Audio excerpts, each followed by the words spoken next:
तो क्या कहा श्री कृष्ण जी ने? गीता जी अध्याय नंबर 18 को ध्यान से पढ़िए। ये एक बहुत बड़ी मेहर हुई है आज भारत देश पे, समस्त मानव जाति पे, कि आज इस मद् भागवत गीता को सही तरीके से पढ़ाने वाला हमें वो गुरु मिल गया, धर्म गुरु मिल गया। तो आगे का हम वीडियो शुरू करें उससे पहले उस धर्म गुरु की वंदना करेंगे, उनका जयकारा लगाएंगे।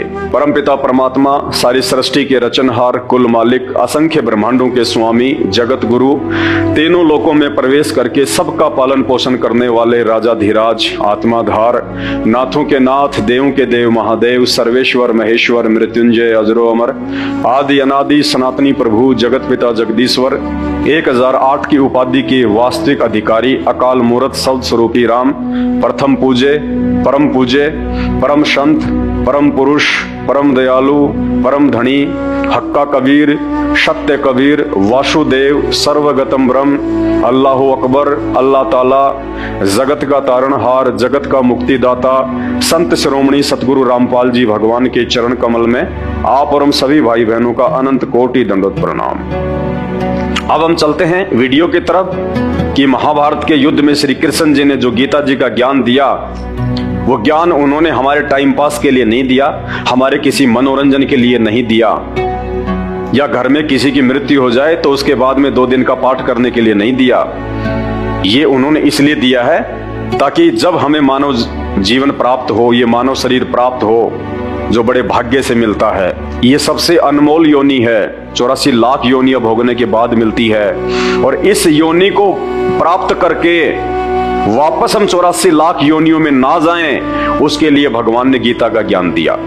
तो भगवान हमें क्या कह रहे हैं भक्ति और भगवान के विषय में, भक्ति मार्ग के विषय में? यदि हमने उनके द्वारा बताई गई बातों को फॉलो नहीं किया तो चाहे आप कितना गीता जी का पाठ करिए, कितना आप दान धर्म कीजिए, कितना बड़ा आपका जो है वो गुरु हो, आप भी अंत में नरक में जाओगे और आपका गुरु भी नरक में जाएगा, कोई बचाने वाला नहीं है। यदि हमने भगवान के अनुसार बताई गई भक्ति मार्ग की इन क्रियाओं को नहीं अपनाया तो आपके सामने है श्रीमद् भागवत गीता, गीता प्रेस गोरखपुर से ये प्रकाशित है, और इसका ये 18वां अध्याय है, और 18वां अध्याय इसका क्या बोल रहा है? तम एव शरणम गच्छ सर्वे भावेन भारत तत्प्रसादात् प्राम शांतिमम स्थानम प्राप्सी शाश्वतम। क्या कह रहा है ये अध्याय? भगवान हमें क्या बता रहे हैं भक्ति के विषय में? सभी को क्या कह रहे हैं? हे भारत, यानी हे अर्जुन, श्री कृष्ण जी महाभारत के युद्ध में अर्जुन से कह रहे हैं, क्या कह रहे हैं? हे भारत, हे अर्जुन, तू सब प्रकार से उस परमेश्वर की ही शरण में जा। क्या कह रहे हैं भगवान? हे अर्जुन, तू सब प्रकार से उस परमेश्वर की ही शरण में जा। यहां श्री कृष्ण जी ने अपने आप को स्पष्ट रूप से ये मना कर दिया कि वो परमेश्वर मैं नहीं हूं, जिस परमेश्वर की शरण में जाने से सदा सदा के लिए जन्म और मृत्यु का रोग समाप्त हो जाएगा, जिस परमेश्वर की शरण में जाने से 84 लाख योनियों के महादुख से हम बाहर निकल जाएंगे। श्री कृष्ण जी कह रहे हैं कि वो परमेश्वर मैं नहीं हूं। वो परमेश्वर यदि श्री कृष्ण जी होते तो अर्जुन को इस अध्याय में ये ना कहते कि हे अर्जुन, तू सब प्रकार से उस परमेश्वर की ही शरण में जा। यानी वो पूर्ण परमात्मा, वो पूर्ण परमेश्वर जो भक्ति के योग्य है, जिसको हम अल्लाह कहते हैं, जिसको हम सनातन भगवान कहते हैं, उसकी तरफ अर्जुन को जाने के लिए श्री कृष्ण जी यहाँ पे स्वयं संकेत कर रहे हैं आपकी आंखों के सामने। हे भारत, तू सब प्रकार से उस परमेश्वर की ही शरण में जा। फिर क्या होगा? उस परमात्मा की कृपा से ही तू उस परमात्मा की अपने से अन्य को कह रहे हैं श्री कृष्ण जी, खुद को परमात्मा नहीं बता रहे, अपने से अलग किसी और परमात्मा की तरफ संकेत कर रहे हैं। और क्या कह रहे हैं? उस परमात्मा की कृपा से ही तू परम शांति को तथा सनातन परम धाम को प्राप्त होगा। हे अर्जुन, उस परमात्मा की दया से ही तू परम शांति को और सनातन परम धाम, सनातन यानी सदा रहने वाला, परम यानी सबसे ऊपर वाला, और धाम यानी लोक कि हे अर्जुन, तू सब प्रकार से उस एक परमेश्वर की शरण में जा। यानी वो एक परमेश्वर श्री कृष्ण जी नहीं हैं। श्री कृष्ण जी अगर वो एक परमेश्वर होते तो अर्जुन को ये कह देते कि मैं तेरे सामने खड़ा हूं, वो परमात्मा आ जा मेरी शरण में। लेकिन यहां श्री कृष्ण जी अर्जुन को किसी और परमात्मा की तरफ संकेत कर रहे हैं कि जब तक तू उसकी शरण में नहीं जाएगा तब तक ना तो तू कभी शांति को प्राप्त होगा और ना ही तू कभी उस परम धाम को प्राप्त कर पाएगा, जिस परम धाम में जाने के बाद में फिर जीव कभी लौटकर वापस संसार में नहीं आता, जन्म और मरण में नहीं आता, गधा और कुत्ता बनने के लिए वापस नहीं आता। तो भाई और बहनों, ये गीता अध्याय नंबर 18 श्लोक नंबर 62। आप सभी भाई बहन शिक्षित हैं, अनपढ़ नहीं हैं, और ये शास्त्र इसीलिए आज दिए हैं परमात्मा ने आप और हमको सभी भाषाओं में। और इन शास्त्रों को पढ़ने के लिए जो ज्ञान चाहिए, जो शिक्षा चाहिए, वो भी परमात्मा ने हमारे को इन 50 वर्षों में ही दी है, क्योंकि ये भक्ति का युग है।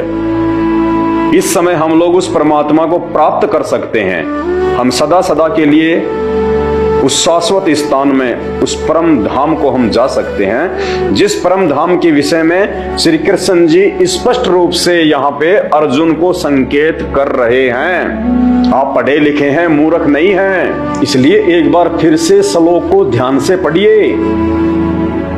श्री कृष्ण जी यदि वो एक परमात्मा होते, एक परमेश्वर होते, तो श्री कृष्ण जी तो महाभारत के युद्ध में ये बात बोलते समय अर्जुन के सामने खड़े थे, लेकिन फिर भी वो कह रहे हैं कि हे भारत, हे अर्जुन, देखिए लिखा हुआ है हे भारत यानी हे अर्जुन, तू सब प्रकार से उस परमेश्वर की ही शरण में जा।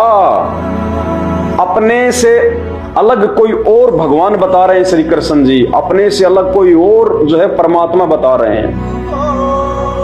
वो परमात्मा कौन है? जब तक हमें उस परमात्मा का नाम, गांव और पता मालूम नहीं होगा तब तक हमारी भक्ति शुरू भी नहीं हो सकती। श्री कृष्ण जी ने खुद को भगवान मान के पूजने से मना कर दिया, क्योंकि वो किसी और की तरफ इशारा कर रहे हैं।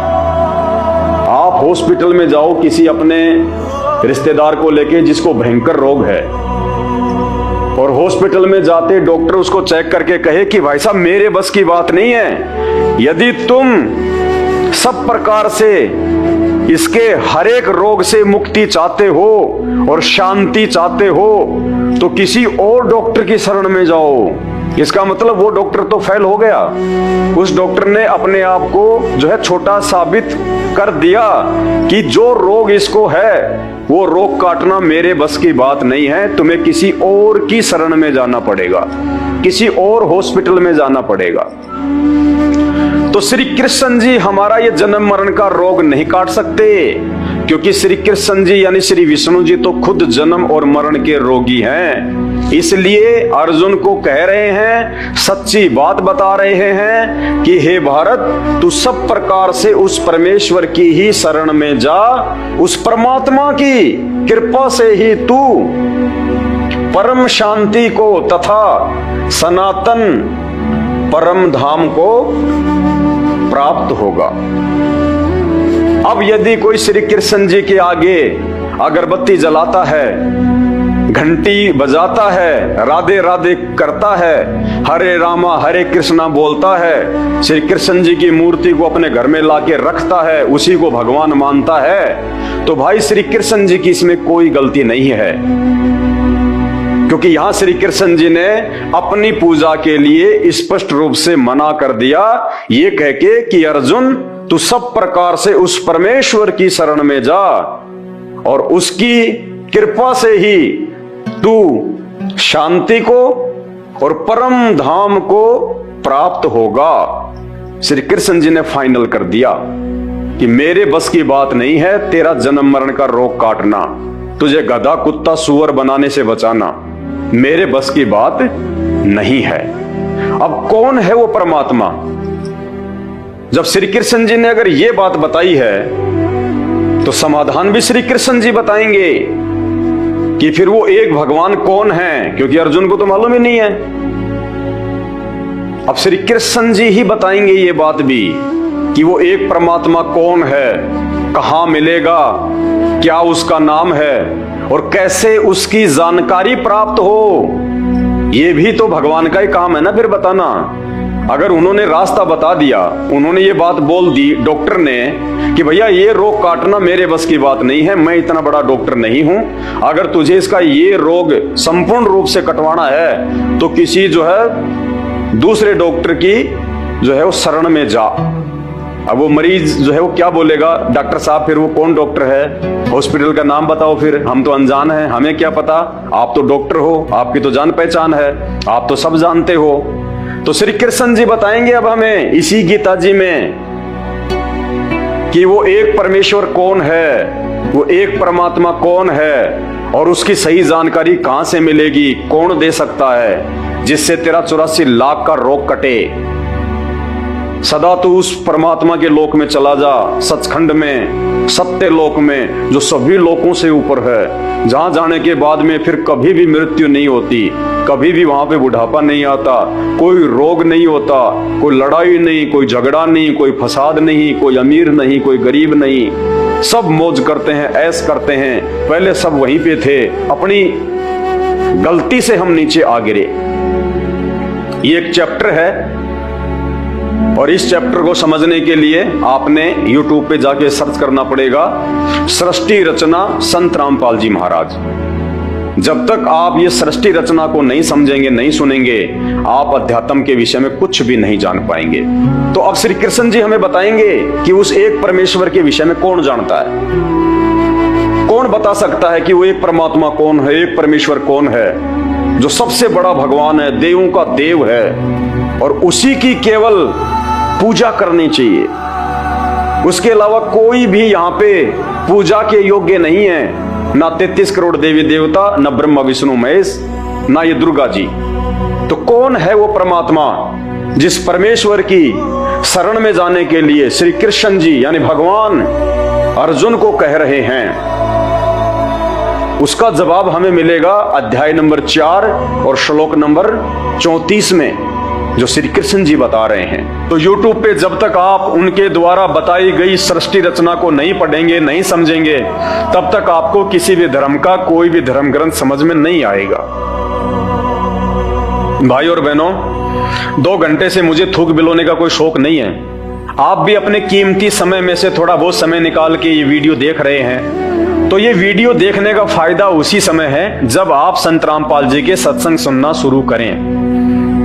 क्योंकि आज इस पूरी धरती पर केवल एक ही परम संत है, बाकी कोई संत इस धरती पे नहीं है। और जितने भी संत हैं, ये धर्म गुरु हैं, इनको अपने स्वयं के धर्म के विषय में पूरी जानकारी नहीं है, इनको स्वयं के धर्म ग्रंथों के विषय में पूरी जानकारी नहीं है।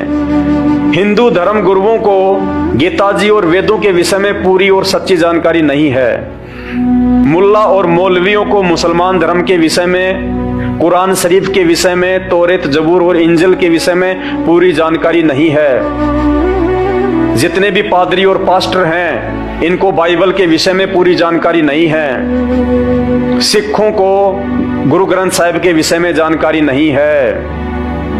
ना ही बौद्ध और जैन समाज को अपने अपने धर्म ग्रंथों की जानकारी है। ये सारी जानकारी संत रामपाल जी ने सभी धर्म के मानने वालों को दी है। आपने उनके सत्संग सुनने पड़ेंगे, और सत्संग सुन के आप विचार कीजिए कि आपको मानव जन्म क्यों मिला है। परमेश्वर कहते हैं, मानव जन्म पाए के जो नहीं रटे हरि नाम, और जैसे कुआ जल बिना फिर बनवाया क्या काम। ये 84 लाख योनियों से भिन्न एक मानव शरीर हमारी को केवल और केवल भक्ति के लिए मिलता है। अन्य योनियों में जाके महादुख भोगने से बचने के लिए मिलता है, और यह केवल उसी समय संभव है जब हम एक परमेश्वर की भक्ति करें। और एक परमेश्वर की जानकारी वर्तमान में पूरी पृथ्वी पे यदि किसी धर्मगुरु के पास में है तो केवल परम पूज्य सतगुरु रामपाल जी भगवान के पास में है। और जब तक आप उनके सत्संग नहीं सुनेंगे, आप उनके विचारों से परिचित नहीं होंगे, तब तक ऐसे ही आप अपना ये अनमोल मानव जन्म बर्बाद करते रहेंगे। और आज मानव जन्म में आप कितने सुखी हैं बिना भक्ति और भगवान के, और कल को जब ये शरीर छूटेगा, हम 84 लाख योनियों में जाएंगे, उस समय हमारे साथ में क्या बीतेगी।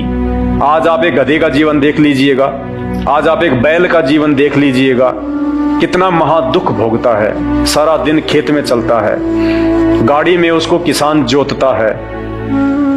एक गधा सारे दिन ईंट के भट्ठे के ऊपर कितनी मेहनत करता है, सारा दिन ईंटें ढोते रहता है। अन्य पक्षी देख लीजिए, पशु देख लीजिए, एक कुत्ता देख लीजिए, सर में कीड़े पड़ जाएं, पूरे शरीर पे उसके खुजली हो जाए, एक्सीडेंट में उसका पैर कट जाए, कितने दुख भोगते हैं। आप और हमारे ऊपर तो छोटी मोटी कोई भी आपत्ति आती है, हम तो तुरंत अपने किसी रिश्तेदार को बता दें, कहीं से सहायता प्राप्त कर लें, मेडिकल प्राप्त कर लें, हॉस्पिटल में चले जाएं। भूख लग रही है तो खाना खा लें, कहीं भी 56 प्रकार के भोजन बना के खा लें। और कल को जब भक्ति सही नहीं करेंगे, और ये तो विधान है परमात्मा का, ये मोटे मोटे ग्रंथ भगवान ने कोई ऐसे थोड़े ना लिखवाए, मजाक में थोड़े लिखवाए। चारों वेद और ये गीता जी, ये पुराण, इनमें भक्ति और भगवान के विषय में जानकारी है। इस मानव शरीर से हमें क्या करना चाहिए उसकी जानकारी है। और यदि हमने वो कार्य नहीं किया, संत रामपाल जी की शरण में आके एकमात्र पूरे विश्व में उस तत्वदर्शी संत की शरण प्राप्त करके यदि हमने एक परमात्मा की भक्ति नहीं की, तो अगला जन्म 84 लाख योनियों का। फिर हमें ना कोई सत्संग के विषय में बताएगा, ना कोई समझाएगा, ना हम समझने के लायक रहेंगे। कहते माता पिता मिल जाएंगे लख 84 माही, सतगुरु की सेवा और भक्ति ये फेर मिलन की नाही। आज अनजाने में लोग कहते हैं माता पिता ही हमारे गुरु हैं, माता पिता ही हमारे गुरु हैं। बहुत अच्छी बात है, वो भी गुरु हैं, उन्होंने भी आपको जीवन जीना सिखाया है, बचपन में आपको शिक्षाएं दी हैं। लेकिन बिना आध्यात्मिक गुरु के वो माता पिता भी मरने के बाद 84 लाख योनियों में जाएंगे, आप भी 84 लाख योनियों में जाएंगे। वहां पे ना आपको माँ बचाएगी, ना आपको वो पिता बचाएगा। तो ये परमपिता परमात्मा इस धरती पे प्रकट है, सबका पिता है, सबकी माँ है। ये हमें सत्य आध्यात्मिक ज्ञान देके 84 लाख योनियों से भी बचाएंगे। और इस शरीर में रहते सहते यदि हमारे ऊपर कोई संकट आना होगा, कोई परेशानी या कोई दुख आना होगा, हमारे कोई प्रारब्ध का, हमारे कोई पूर्व जन्मों के कुकर्मों का, उसको भी संत रामपाल जी अपनी भक्ति से काटने में समर्थ हैं। आपके ऊपर वो कष्ट नहीं आने देंगे यदि आप उनकी मर्यादा में रह के भक्ति करेंगे। तो मेरी केवल आपसे विनती है, आपसे प्रार्थना है, मैं आपको केवल समझा ही सकता हूं, बता ही सकता हूं, जानकारी ही दे सकता हूं। बाकी प्यास आपको होनी चाहिए, भूख आपको होनी चाहिए, तभी आप उस चीज को प्राप्त जो है वो कर पाएंगे। तो आज के वीडियो में केवल इतना ही। आगे फिर परमपिता परमेश्वर के आशीर्वाद से आप सभी भाई बहनों के मार्गदर्शन के लिए वीडियो आते रहेंगे। अभी तक यदि आपने हमारे Facebook page Pawan Das is live को फॉलो नहीं किया है तो आप जी फॉलो करें, वीडियो को शेयर करें, ताकि यह जानकारी अन्य भगत भाई बहनों तक भी पहुंचे जो अभी उन अज्ञानी और नकली धर्मगुरुओं के चक्कर में अपने मानव जीवन को बर्बाद कर रहे हैं। बंदी छोड़ सतगुरु रामपाल जी भगवान की जय हो।